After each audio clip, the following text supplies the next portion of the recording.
इसको मंजूरी मिल गई।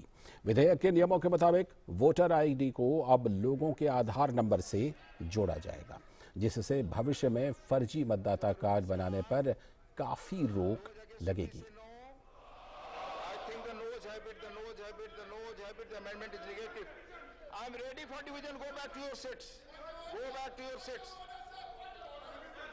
Point of order, please, please. Sir, please. तो राज्यसभा से भी अब ये विधेयक पारित हो चुका है और केंद्रीय महिला एवं बाल विकास मंत्री स्मृति ईरानी ने लोकसभा में बाल विवाह निषेध संशोधन विधेयक 2021 पेश किया। इस विधेयक में महिलाओं की शादी की उम्र 18 साल से बढ़ाकर 21 साल करने का प्रावधान है। महिला समानता के दृष्टिकोण से, एज ऑफ मैरिज की दृष्टि से महिला की विवाह की आयु को बढ़ाने का संकल्प, इस संकल्प के साथ that the enactments relating to age of marriage of party के आपकी अनुमति से एज ऑफ मैरिज की दृष्टि से, so I rise to move to introduce Child Marriage Amendment Bill 2021। और स्मृति ईरानी ने लोकसभा में बाल विवाह निषेध संशोधन विधेयक 2021 पर कहा कि उच्चतम न्यायालय का मानना है कि ये विधेयक एक धर्मनिरपेक्ष विधेयक है। सुप्रीम कोर्ट का स्वयं मानना है कि ये एक्ट सेक्युलर एक्ट है और मुस्लिम पर्सनल लॉ की दृष्टि से भी, हिंदू मैरिज एक्ट की दृष्टि से भी सभी धर्म, सभी जाति, सभी समुदाय की महिलाओं को समानता का अधिकार विवाह की दृष्टि से मिलना चाहिए। मैं स्वयं सरकार की ओर से ये प्रस्तावना करना चाहती हूँ कि स्टैंडिंग कमेटी में इस विषय पर विस्तृत चर्चा हो। Age of marriage should be uniformly applicable across all religions, all castes, all creeds, overriding any custom, any law which seeks to discriminate against women।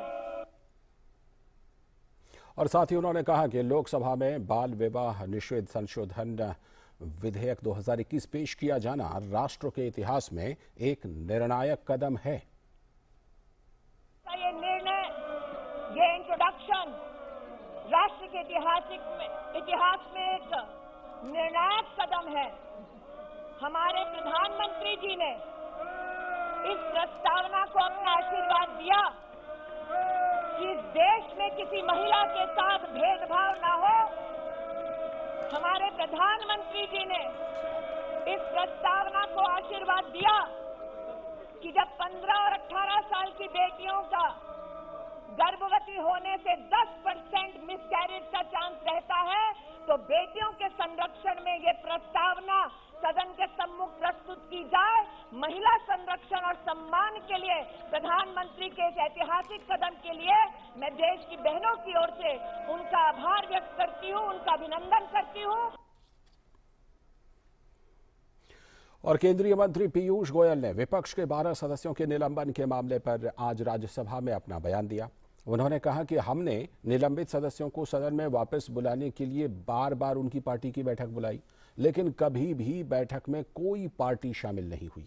साथ ही पीयूष गोयल ने कहा कि ये दल केवल और केवल सदन की कार्यवाही को लगातार बाधित करना चाहते हैं। इनकी मंशा आज देश के सामने है। 12 सदस्य बाहर बैठे, इसमें किसी को आनंद नहीं आता है, लेकिन अगर देश के और अगली युवा पीढ़ी को एक अच्छा एग्जाम्पल हम सबको रोल मॉडल के रूप में सेट करना है, तो the least we should have done was apologise for that absolutely unacceptable behaviour. और मेरा मानना है कि माफी मांगने से कोई छोटा नहीं होता है, उल्टे माफी मांगना बड़े ताकतमंद और मजबूत दिल वाले लोगों की निशानी है, लेकिन वो इनमें है नहीं। इनमें बड़ा दिल भी नहीं है और सहन शक्ति भी नहीं है। ये स्पष्ट करता है कि इनकी मंशा सदन ना चलाने देने की थी, बजाय के एक अच्छी तरीके से बहस करके देश को कैसे आगे बढ़ाया जाए, देश को कैसे एक विश्व शक्ति बनाया जाए। और अभी वक्त आ गया एक छोटे से ब्रेक का। जल्दी ही लौटेंगे और देखेंगे कुछ और बड़ी खबरों को। आप देखते रहिए।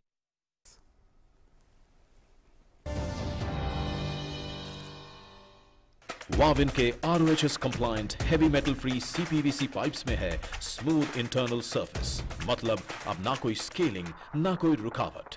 वाविन CPVC pipes and fittings, building healthy sustainable environments.